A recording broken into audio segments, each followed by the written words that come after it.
আসসালামু আলাইকুম, আমি মুস্তাফিজুর রহমান সিএসকে। এই পাপনই আমার ক্যারিয়ার শেষ করেছে, তার জন্যই আমি না পেলাম জাতীয় দলে জায়গা, না খেলতে পারলাম আইপিএল। আজ হঠাৎ লাইভে এসে আইপিএল খেলতে না পারায় পাপনকে নিয়ে একই বিস্ফোরক মন্তব্য করলেন মুস্তাফিজুর রহমান। বিস্তারিত জানতে না টেনে সম্পূর্ণ ভিডিওটি দেখুন। দর্শক, এবারের আসরে চেন্নাইয়ের হয়ে দুর্দান্ত এক আইপিএল শেষ করলেও মুস্তাফিজের আক্ষেপ থেকে গেছে পুরো টুর্নামেন্ট খেলতে না পারায়। কেননা এই আসরে ধোনির সাথে বোঝাপড়াটা দারুণভাবেই মিলেছিল টাইগার পেসার মুস্তাফিজের, যার সুবাদে চেন্নাইয়ের হয়ে 9 ম্যাচ খেলে এখন অবধি পার্পল ক্যাপ হোল্ডারের তালিকায় নাম আছে বাংলাদেশের পেজের। এমনকি চেন্নাইয়ের বোলিং কোচ ডিজে ব্রাভো মুস্তাফিজের বোলিংয়ের বেশ তারিফ করে আসছেন শুরু থেকেই।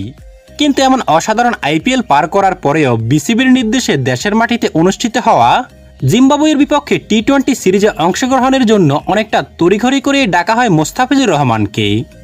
এমনটাই কথা হয়েছিল চেন্নাইয়ের টিম ম্যানেজমেন্টের সাথে, কিন্তু সেই কথার চিটেফোঁটাও এখন পালন করছে না বাংলাদেশ ক্রিকেট বোর্ড বিসিবি। এখন অবধি খেলা জিম্বাবুয়ের বিপক্ষে টি-20 ম্যাচগুলোর একটিতেও মুস্তাফিজকে দেখা যায়নি মাঠে। সাকিবের খেলার কথা, মুস্তাফিজ খেলবে কিনা আমি শিওর না, আমার ধারণা। তাছাড়াও মুস্তাফিজকে দেখা যাবেই বা কেন? সাইফুদ্দিন তাসকিনদের বোলিং তোপেই তো জিম্বাবুয়ে দিশেহারা। তবে কেন চেন্নাই থেকে এমন ফর্মে থাকা মুস্তাফিজকে ফিরিয়ে আনা হলো?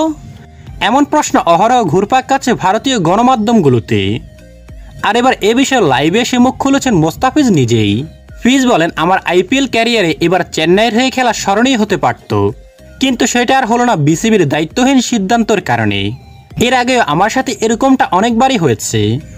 আমি চাই এমনটা যাতে আর অন্য কোনো প্লেয়ারের সাথেই না হয়, কারণ বর্তমানে প্রতিটা প্লেয়ারেরই স্বপ্ন একবার হলে আইপিএলে খেলা।